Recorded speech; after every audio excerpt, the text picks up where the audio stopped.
Panorama group, जो सोचता है वो करता है। बेटियों से मिलने नहीं पहुंचे थे, वो बेटी तो बेचारी चली गई, जिसको लोगों का जो कहना है कि उसका दुष्कर्म करके उसको मार दिया गया और मार के उस पोखर में फेंक दिया गया और प्रशासन के द्वारा एक बड़ी साजिश के तहत उसको जो है वो आत्महत्या का रूप देने की दिया जा रहा है या देने की कोशिश की जा रही है। लेकिन जो साक्ष्य है, जितने सब कई साक्ष्य है जिन लोगों ने अपने आंखों से देखा है पहले से भी। सवाल ये है कि उस बच्ची के माँ का, वो बच्ची तो नाबालिग थी, तो उस बच्ची के माँ का जो मोबाइल नंबर है और जिन अपराधियों का नंबर, जिन अपराधियों का नाम ही लोग ले रहे हैं, वो दोनों नंबर का CDR निकाला जाए कि कितनी बार बात हुई है, कितने बजे बात होती थी। लोगों ने जो इशारा देखा कि उधर चलो, कई इशारे हैं। या रोड जाम किए थे, गुस्से में, आक्रोश में वो FIR नहीं ले रहे थे, तो उन लोगों को भी कहा गया कि इन लोग को पकड़ो, सबसे गांव से बाहर करो, तब जाके ये लोग शांत होगा। मारो सबको निकालो, पकड़ो, गांव खाली कराओ, तब जाके सब शांत होगा। ये सब अच्छी बात है क्या? किसी की बेटी की हत्या हो गई है, अब लोग, आप FIR नहीं ले रहे थे, लोग जैसे ही FIR हुआ लोग हट गए वहां से। अब सब पर केस करके सबको आप रगेद रहे हो, सबको पकड़ रहे हो कि पकड़ो मारो। ये सब अच्छी बात नहीं है। तो आप तो पहले SHO को कहिए कि इस तरह की बात किसी को बोले नहीं कि पकड़ो मारो पकड़ो, और FIR किया, गलत किया, इसको खत्म करें मामले को। लड़के लोग FIR तुरंत वापस लिया, FIR हुआ और तुरंत जो है वापस ले लिया। धमकाए उमकाए नहीं किसी को, और यूट्यूबर को नहीं धमकाए, बोला कि पत्रकार को धमकाए, तो अच्छी बात नहीं है। आप जरा डांटिए उनको। ठीक, रस्सी का निशान था एक ही जगह या पूरे गले में? इतना दूर है, 4-5 इंच में है। अच्छा, 5 इंच में। और उसका ये निशान, ठीक है। और उसके बदन में पानी जज्ब नहीं किया हुआ था, पिया हुआ बदन नहीं था उसका। पेट भी फूला नहीं था, ना पानी का कोई शिकन था कि ऐसा लगता है कि डूब के मरी है। मतलब बॉडी में कुछ पानी नज़र नहीं आ रहा था कि डूब के मरने वाले का एक अलग तरीका है, बगैर पानी पिए हुए का बॉडी एक अलग होता है। तो हमको नहीं लगा कि वो पानी पी के मरी, लगा कि हम देखें उसको, तो हमको नहीं लगा कि पानी पी करके वो डूब करके काफ़ी दिन से मरी है। तो आप लोग निकाले तो जो थाना आई हुई थी उसको आप लोगों ने ये बताया कि ये डूब के नहीं मरी है, ये सब दिखाया? हाँ, सारी बात बताया वहाँ। थाने ने क्या कहा उस पर? थाने में बोले ठीक है, जा रहा है पोस्टमार्टम के लिए, वहाँ से जो पोस्टमार्टम रिपोर्ट आएगा फिर उस पर काम करेंगे। बिहार में लॉ एंड ऑर्डर की स्थिति लगातार विपक्ष के द्वारा सवालों के घेरे में है। बिहार में लगातार आए दिन लूट, हत्या, बलात्कार जैसी घटनाएं हो रही है। उसी कड़ी में नीतीश कुमार के कैबिनेट में मंत्री के विधानसभा क्षेत्र में भी एक मामला सामने आया है। दरअसल जाले विधानसभा क्षेत्र का एक मामला था, जहां पर तेजस्वी यादव के सिपाही वहां पर पहुंचे। कारिब सोहेब जो है RJD के MLC हैं, और एक बच्ची के साथ दुष्कर्म की घटना हुई, जिसके बाद वो वहां पर उनको न्याय दिलाने के लिए वहां के प्रशासन से उन्होंने SP से, SDO से बातचीत किया और 24 घंटे के अंदर जो है वो गिरफ्तार करने के लिए जो है वो कहा है। लेकिन बड़ी बात यह है कि कोई ये पहला मौका नहीं है, इससे पहले भी लगातार बिहार में इस तरह की घटनाएं घट रही है। कई जगहों पर नेता प्रतिपक्ष तेजस्वी यादव खुद जा चुके हैं, लेकिन आज जो है वो जाले विधानसभा क्षेत्र के एक प्रखंड देवरा में जो है वो एक बच्ची के साथ दुष्कर्म की घटना हुई, जिसके बाद वहीं से जो कारी शोएब है उन्होंने दरभंगा के SSP को सीधे फोन लगा दिया है। पूरा वीडियो आप हम आए हैं चश्मदीद, सारे लोग जो हैं, उनके पिता, उनके भाई या गांव के जो लोग, जिन लोगों ने उस बच्ची को पानी में से निकाला था, उस हिसाब से ये खुदकुशी का मामला नहीं है। और आपका SHO या यहाँ की जो DSP थी वो तो चली गई, बिना किसी पोस्टमार्टम रिपोर्ट के कह देना कि ये खुदकुशी की गई है, ये डूब के, जबकि जिन लोगों ने निकाला है, डूब के मरने वाले की अलग हालत होती है, मार के फेंकने वालों का अलग होता है। जो डूब के मरता है वो पानी पिए होता है, वो बदन फुला होता है, वो भरा होता है, भारी होता है, ऐसा कुछ भी नहीं था। तो बिना रिपोर्ट के, पोस्टमार्टम रिपोर्ट के ये बयान दे देना, ये तो एक खराब बात है। कैसे आ गया 2 घंटे में? उसी वक्त कैसे आ गया? नहीं, कल आया उसी वक्त। देखिए, उसी वक्त कैसे आ गया? उसी बयान पहले दे दिया ना, रिपोर्ट आने से पहले बयान कैसे आ गया? एक बात। दूसरी बात यह है कि उसका क्या करेंगे आप? जो मान लिया जाए, जो उस बच्ची के साथ देखा गया है, जो गवाह है, 2 महीना पहले भी देखा गया था, जब वो गायब हुई है उस लड़के के साथ देखा गया, इसको भी देखिए रवि जो है पोस्टमार्टम के आधार पर रिपोर्ट के आधार पर कल पेशी हुआ था, उसको उन्होंने बता दिया कि जो जो आया नहीं बाकी जो अब बढ़ने बिंदु है उसको तो जांच चल ही रहा है। अच्छा, जहाँ चल रहा है एसपी साहब एक बात बताइए कि आप उसको अब बाई नेम FIR किया गया है, उसकी पूरी हिस्ट्री है, उसके गले में वो दाग है, सारी चीज़ है, उसको बिना अपराधी को अरेस्ट किए हुए ये PC करके तुरंत जो है ये बयान दे देना कि पोस्टमार्टम रिपोर्ट आ गई है इतना जल्दी, ये सब भी तो अच्छी बात नहीं है। फिर उसके बाद SHO यहाँ के पत्रकार को भी बुला के यूट्यूबर को धमकाते हैं, यहाँ के भी और सिंहवाड़ा के भी धमकाते हैं और बंद कमरे में धमका करके ज़बरदस्ती पोस्ट डिलीट करवाते हैं और धमकी देते हैं। ये तो पत्रकार को भी धमकाना, उसके बाद डॉक्टर ने एक यूट्यूबर का एक मामला और था उसमें भी गला पकड़ लेना और SHO का धमकाना यूट्यूबर को और बैठ के डिलीट करवाना और कहना कि तुम अगर डिलीट तो तुम्हारा बहुत बुरा हो जाएगा, तुम लोग चलाते हो तो मैं देख लूंगा, ये सब तो अच्छी बात नहीं है ना। लड़की के नहीं, आप निष्पक्ष जांच कर रहे हैं, मैं ये नहीं कर रहा हूँ कि निष्पक्ष जांच नहीं कर रहे हैं, लेकिन SHO को ये किसने अधिकार दिया कि फौरन कह दे, या DSP तो चली गई अभी ट्रांसफर के, कैसे फौरन कह दिए कि ये खुदकुशी का मामला है और फिर बुला के धमकाना और लड़की के पिता को बुला के थाने में उसको प्रेशर देना कि तुम 5 लाख रुपया ले लो, तुमको डूब के मरने का तुम ये FIR वापस ले लो और डूब के मरने का मान लोगे तो तुमको 5 लाख रुपया मिल जाएगा, उसको प्रेशर देना, ये कहाँ का? बिल्कुल, लड़की के पिता यहाँ बैठे हुए हैं, आप उनसे बात कीजिए।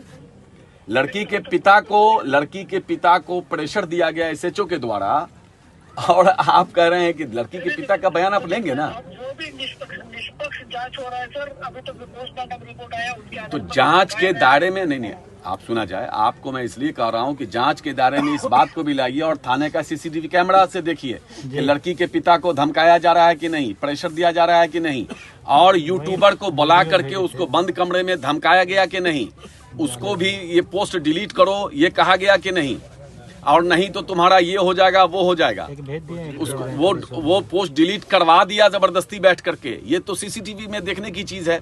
और अब तक वो लड़के अरेस्ट भी नहीं हुए।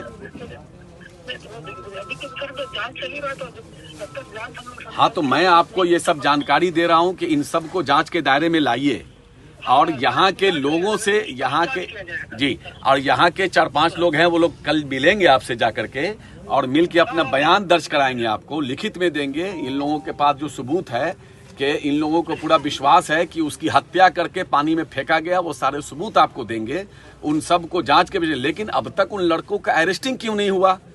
मतलब ये सब बहुत हास्यास्पद है। अरे FIR जिसको किया उसको अरेस्ट कीजिएगा ना, जांच तो बाद में ना है।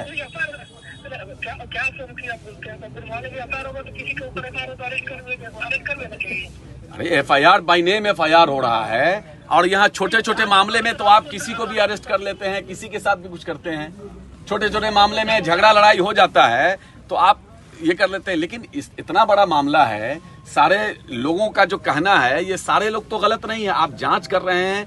एक तो FIR नहीं हो रहा था, बड़ी मुश्किल से FIR हुआ, FIR लेने के लिए इतनी मुशक्कत करनी पड़ी। ना बिल्कुल, मैं लगा रहा कंटिन्यू, रात तक मैं लगा रहा, तब जाके FIR तो ले ही नहीं रहा था। SHO आपको गलत बोल रहा है, आपको गलत जानकारी दी गई है। FIR बहुत मुश्किल से लिया है। आप इसको निष्पक्ष जांच कीजिए, आप निष्पक्ष जांच कीजिए, इन सब बातों को आप जांच के दायरे में लाइए और उसको अरेस्ट कीजिए अविलंब। गांव के नौजवानों को भी धमकाया जा रहा है, जो लोग थोड़ी देर के लिए रोड जाम किए थे, गुस्से में आक्रोश में वो FIR नहीं ले रहे थे, तो उन लोगों को भी कहा गया कि इन लोग को पकड़ो, सबसे गांव से बाहर करो, तब जाके ये लोग शांत होगा, मारो सबको निकालो, पकड़ो, गांव खाली कराओ, तब जाके सब शांत होगा। ये सब अच्छी बात है क्या? किसी की बेटी की हत्या हो गई है, अब लोग, आप FIR नहीं ले रहे थे, लोग जैसे ही FIR हुआ लोग हट गए वहां से, अब सब पर केस करके सबको आप रगेद रहे हो, सबको पकड़ रहे हो कि पकड़ो मारो, ये सब अच्छी बात नहीं है। तो आप तो पहले SHO को कहिए कि इस तरह की बात किसी को बोले नहीं कि पकड़ो मारो पकड़ो, और FIR किया गलत किया, इसको खत्म करें मामले को। लड़के लोग FIR तुरंत वापस लिया, FIR हुआ और तुरंत जो है वापस ले लिया, धमकाए उमकाए नहीं किसी को, और यूट्यूबर को नहीं धमकाए, बोला कि पत्रकार को धमकाए, तो अच्छी बात नहीं है। आप जरा डांटिए उनको। ठीक है। जांच हम कराएंगे। नहीं नहीं, एकदम हमको पूरा विश्वास है। धन्यवाद। नेता प्रतिपक्ष ने मुझे भेजा कि आप जाके पहले देखिए, देख के मुझे रिपोर्ट बताइए, तो इसलिए मैं आया। जो देख रहा हूं वो मैं आपको बता रहा हूं। सर निष्पक्ष कर रहे हैं सर। हाँ, जब चश्मदीद से आप भी बात कर लीजिए। चश्मदीद से आप जब बात करेंगे तो आपको भी समझ में आ जाए। पोस्टमार्टम रिपोर्ट में एक और जांच करवाइए ना कि भैया उससे पहले इसका रेप हुआ कि नहीं हुआ, उसको मारा गया कि नहीं मारा गया, इन सब चीज का भी पोस्टमार्टम रिपोर्ट करवाइए। सिर्फ डेथ का कल डेलीगेशन, वैसे डेलीगेशन कल जाएगा, इंडिया गठबंधन का डेलीगेशन कल मिलने जाएगा आपसे। उन बेटियों से मिलने नहीं पहुंचे थे, वो बेटी तो बेचारी चली गई, जिसको लोगों का जो कहना है कि उसका दुष्कर्म करके उसको मार दिया गया और मार के उस पोखर में फेंक दिया गया, और प्रशासन के द्वारा एक बड़ी साजिश के तहत उसको जो है वो आत्महत्या का रूप दिया जा रहा है या देने की कोशिश की जा रही है। लेकिन जो साक्ष्य है, जितने सब कई साक्ष्य है जिन लोगों ने अपने आंखों से देखा है पहले से भी। सवाल ये है कि उस बच्ची के माँ का, वो बच्ची तो नाबालिग थी, तो उस बच्ची के माँ का जो मोबाइल नंबर है और जिन अपराधियों का नाम ही लोग ले रहे हैं, वो दोनों नंबर का CDR निकाला जाए कि कितनी बार बात हुई है, कितने बजे बात होती थी। लोगों ने जो इशारा देखा कि उधर चलो, कई इशारे हैं। या जो पोखर में से बच्ची को निकाला गया, तो जो खुदकुशी करता है या डूब के मरता है उसका एक अलग होता है, उसके पेट में पानी होता है, उसका मुंह हाथ सूजा हुआ होता है। ऐसा कुछ भी नहीं था। उन लड़की को जिन लोगों ने उठाया निकाला है, आपने ही निकाला था ना, ये बता रहे हैं कि वो भारी भी नहीं थी। निकाला था कोई और, आप जो उठाए थे जहांगीर भाई निकाले थे। तो ऐसा नहीं है कि भाई गाँव के लोग तो हमेशा ये सब चीज देखते, उसको जानकारी नहीं है कि जो डूब के मरने वाला का क्या हाल होता है। तो इसलिए ये सरासर गुमराह करने की कोशिश है। और मुझे तो शक नहीं बल्कि यकीन है कि जिस तरह से इसमें असामाजिक तत्व भिड़े हुए हैं कि उस पोस्टमार्टम रिपोर्ट भी बदलवाना कोई बड़ी बात इन लोगों के लिए नहीं है। ये तो साजिशकर्ता लोग हैं, और साजिशकर्ता तो यही काम करते हैं। इसलिए पुलिस को चाहिए कि जितने सारे सबूत हैं या जिन लोगों का आंखों देखा बयान है, उन लोगों के बयान के आधार पर भी जांच होनी चाहिए। और प्रशासन पत्रकार को धमकाता है, बैठ के डिलीट करवाता है, ये तो नाकाबिले बर्दाश्त है। देश संविधान से चलेगा, कानून से चलेगा, इस तरह से नहीं चलेगा आपके धमकी के। हम धमकी न देते हैं न बर्दाश्त करते हैं। मैं आपके माध्यम से कहना चाहता हूं पुलिस वाले को कि इसमें आप निष्पक्ष हो जाइए। हम आपको पक्षपात नहीं करने देंगे, और जिनके दबाव में या जिन लोगों के इशारे पर आप ये काम कर रहे हैं, या तो यूट्यूबर को या पत्रकार को आप धमका रहे हैं या इस जांच को प्रभावित करने की कोशिश कर रहे हैं, जिनके दबाव में यकीन जानिए वो आपको बचाने नहीं आएंगे। कानून के हाथ बहुत लंबे होते हैं और आप नहीं बचिएगा। इसलिए आप निष्पक्ष होइए। नेता प्रतिपक्ष के निर्देश पर मैं आया हूं, उन्होंने मुझे भेजा है कि वहां जाके सारे हालात का जायजा लेके आप मुझे बताइए। मैंने अभी SSP साहब से भी बात किया है, DSP से भी बात किया है, और भी अधिकारी जो इसको देख रहे हैं उन लोगों से भी मैंने बात किया है। अपराधी अब तक क्यों नहीं गिरफ्तार हुआ? कौन सा आपका रिश्तेदार है कि आप उसको बचा रहे हैं? और मेरा तो मानना है कि अपराधी कहां है वो पुलिस जानती है, और पुलिस ने ही अपराधियों को भगाया है। अभी तक की हरकत से लग रहा है उल्टे आप गांव वाले को धमका रहे हैं। पुलिस वाले लोग पकड़ो, मारो, भगाओ तब शांत होगा, या क्या कर रहा है? अरे किसी की बेटी गई है, किसी की बेटी के साथ गैंग रेप हुआ है, लोगों का आरोप है कि उसके साथ गैंग रेप करके उसको मार दिया गया, उसके गले में निशान है रस्सी का। कितना सबूत चाहिए? तो इसलिए मैं उम्मीद करता हूं, SSP साहब ने मुझे बताया है कि हम निष्पक्ष जांच करेंगे। जांच में इन सारे दायरे, इन चीजों को लाया जाएगा। CCTV कैमरा थाने का भी चेक होना चाहिए कि भाई उसमें लड़की के बाप को बुला करके प्रेशर दिया जा रहा है कि केस को बदल दो, तुमको 5 लाख रुपया मिल जाएगा, डूबने की बात मान लो। कमाल की बात है यार, ये मेरा मौलिक अधिकार है, ये संवैधानिक अधिकार है। हम गए, आपको फौरन FIR करना चाहिए। हम बहने में FIR करा रहे हैं, आप नहीं मान रहे हो। मुझको कितनी मुश्किल करनी पड़ी है तब जाके रात में FIR हुआ है। तो इन सारी चीजों को लेकर के अभी हाउस भी शुरू हो रहा है। अगर ये सब बात अगर रास्ते पे आया तो ठीक है, हाउस में भी इन बातों को रखेंगे। हालांकि ये सरकार पूरी तरह से, इस सरकार का इकबाल खत्म हो चुका है। पूरे बिहार में बलात्कार जो है अब चरम पर है, लूट हत्या एकदम चरम पर है। एक आदमी भी पुलिस वाला सुरक्षित नहीं है। भाजपा का झंडा लगा करके पुलिस वाले को मार दिया जा रहा है। अब फिर भी पुलिस वाले भाजपा के चक्कर में, भाजपा नेताओं के चक्कर में इसको अगर आप दबाने की कोशिश कर रहे हैं, कोई भाजपाई आपको बचाने नहीं आएगा। सर, जाले की बात करें तो इस महीने में कई बड़ी घटना को अपराधी अंजाम दिए हैं। चाहे वो मास्टर मंसूर साहब की हत्या हो, उसका मुख्य आरोपी अब भी फरार है, न तो वो पिस्टल बरामद हुआ। चाहे वो जो साउथ ठाकुर जी की भरवारा में गोली मारी गई, उसका भी 6 का 6 अपराधी फरार है, उसकी भी बरामदगी हथियार की नहीं हुई है। चाहे इस बेटी का ये तो जालियात तो है ही है। मैं कह रहा हूं यही हाल पूरे बिहार का है। प्रतिदिन 5, 10, 20, 25 जो है वो हत्या हो रही है। नेता प्रतिपक्ष के घर के बाहर गोली चल रही है। जहां थोड़ी दूर पे मुख्यमंत्री हैं, थोड़ी दूर पे ही गवर्नर हैं, थोड़ी ही दूर पर सारे लोग हैं, वहां पर गोली चल रही है। और पटना में सरेआम रोड पे दिन में फायरिंग हो रही है। एडीजी की गाड़ी वहीं पर जा रही, कितना वीडियो वायरल हो रहा है। ये तो आम बात, सरकार का इकबाल खत्म हो चुका है। मुख्यमंत्री अचेत अवस्था में, उनको कुछ पता ही नहीं है। 2-4 अधिकारी और 2-4 वैसे नेता जिनको कोई जन समर्थन है ही नहीं, वैसे लोग सरकार को चला रहे हैं, लूट रहे हैं बिहार को। तो अधिकारी तो कमिटेड है नहीं जनता के प्रति, इसलिए वो जो मन में आ रहा है कर रहे हैं। लेकिन अधिकारियों को मैं कहना चाहता हूं कि जो लोग भी इस तरह की हरकत कर रहे हैं वो सचेत हो जाइए। बिहार की जनता सब कुछ देख रही है। सर, यहाँ की निष्पक्ष जांच के लिए, पीड़ित परिवार के लिए आगे आपकी सर क्या भूमिका रहेगी? मैंने आपके सामने स्पीकर ऑन करके एसपी से भी बात किया है, डीएसपी से भी बात किया है, और भी एक आला अधिकारी है जो इसको देख रहे हैं, उनसे भी बात किया है। और उन लोगों ने मुझे विश्वास दिलाया है कि मैं तुरंत उनको अरेस्ट भी करूंगा और इस पर निष्पक्ष जांच होगी। हम देखते हैं, हम थोड़ा वेट करेंगे, नहीं होगा तो फिर हम छोड़ेंगे नहीं। इसको हम इंसाफ मिले, इसके लिए राष्ट्रीय जनता दल पूरी तरह से इसमें काम करेगा। चाहे सड़क हो, सदन हो, अभी सदन भी चल रहा है, हम इस मुद्दे को वहां भी उठाएंगे। सर, वर्तमान बताइए।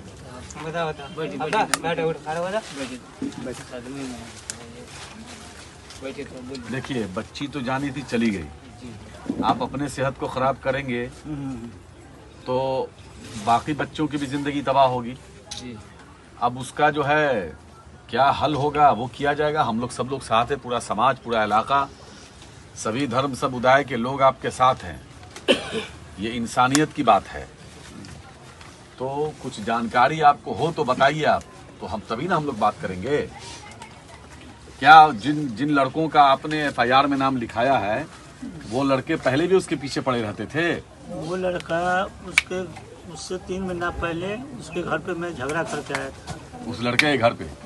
क्या झगड़ा करने, क्यों झगड़ा करने गए? उसका कोई आदमी लेटर डाल दिया उसका गाड़ी में लेटर डाल दिया मेरा लड़की के नाम करके, मेरा बाप के नाम करके, इसका पोती है। तो मैं उसका माँ आके मेरा बेटी, लेटर में क्या था, क्यों डाल दिया? लेटर में मांगा कि लेटर बदला हो, तो बोला लेटर फाड़ के मैं फेंक दिए। लेटर फाड़ के किस गाड़ी में डाल दिया था? मोटरसाइकिल के डिग्गी में। तो किसके मोटरसाइकिल की डिग्गी? वही लड़का को। मोटरसाइकिल किसकी थी? उसी लड़का का था। और लेटर किसने डाला? लेटर कौन डाला नहीं डाला ये तो मेरे को। अच्छा, ठीक। और उसके बाद उसकी माँ आके मेरा लड़की को गाड़ी दिया। मैं भी काम पर से आया, उसका घर पे जाके उसका बाप माँ को गाड़ी दी। उसके बाद हम चले आए, उसके बाद हम चले गए खाना बनाने। आप खाना बनाने का काम करते? हम हेल्पर में रहते हैं, इमरान बाबूर्ची भरवाड़ा, हाँ, उनके साथ में रहते। ठीक। तो उन दोनों लड़कों को कभी आपने अपने लड़की के आगे पीछे देखा था? कभी मिलते उलते देखा? मैं जब भी जाता चौक पे, मेरा लड़की ये स्कूल में पढ़ता था, वो लड़का कन्हाई का दुकान है, वहाँ पे बराबर मेरे को टच होता था। अब मेरे लड़की के चलता था किसको, मैं उतना ध्यान नहीं देता। अच्छा, आपकी लड़की स्कूल जाती थी? स्कूल 8वां क्लास। वही कन्हाई चौक से हो करके? कन्हाई का दुकान है स्कूल तो उधर से हो के जाती थी? हाँ जी। अच्छा, तो वो, अच्छा समझ गया। उस दिन तुमने उन दोनों लड़कों को साथ देखा? हाँ थे। उसके बाद वो कितने दिन के बाद लड़की मिली?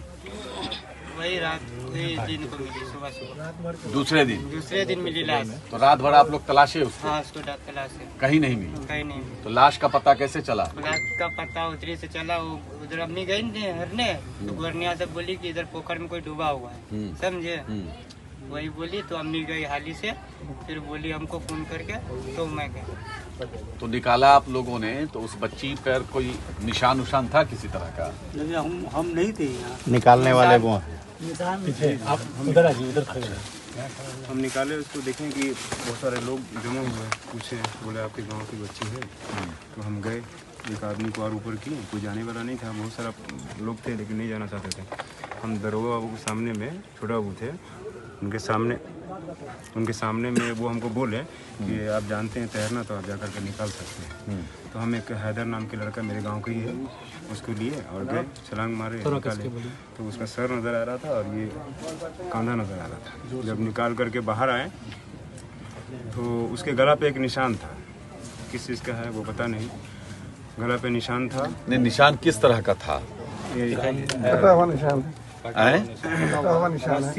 था, रस्सी का निशान था। एक ही जगह या पूरे गले में? इतना दूर, इतना दूर है? 4-5 इंच में है। अच्छा, 5 इंच में। और उसका ये निशान है। ठीक है। और उसके बदन में पानी जज्ब नहीं किया हुआ था, पिया हुआ बदन नहीं था उसका, पेट भी फूला नहीं था, ना पानी का कोई शिकन था कि ऐसा लगता है कि डूब के मरी है। मतलब बॉडी में कुछ पानी नज़र नहीं आ रहा था कि डूब के मरने वाले का एक अलग तरीका है, बगैर पानी पिए हुए का बॉडी एक अलग होता है। तो हमको नहीं लगा कि वो पानी पी के मरी, लगा कि हम देखें उसको, तो हमको नहीं लगा कि पानी पी करके वो डूब करके काफ़ी दिन से मरी है। तो आप लोग निकाले तो जो थाना आई हुई थी उसको आप लोगों ने ये बताया कि ये डूब के नहीं मरी है, ये सब दिखाया? हाँ, सारी बात बताया वहाँ। थाने ने क्या कहा उस पर? थाने में बोले ठीक है, जा रहा है पोस्टमार्टम के लिए, वहाँ से जो पोस्टमार्टम रिपोर्ट आएगा फिर उस पर काम करेंगे हम। तो आगे वो तो केस वेस नहीं हो रहा था, तो हम ही फोन करके दबाव डाल के केस, तो थाना केस लेने को तैयार नहीं था। कहाँ गया अरविंद बाबू? इनको लगाए हम जी, तो केस तो हुआ, रात में लेट से लिया, काफी परेशान। वो हाफिज शमीम साहब हमको रब्ता किए थे हमसे। जी मैंने ही बात कराया था। अच्छा ओ। तो बहरहाल तो केस तो हो गया, तो उसके बाद आगे क्या हुआ है? फिर केस होने के बाद यहाँ पे लोग कुछ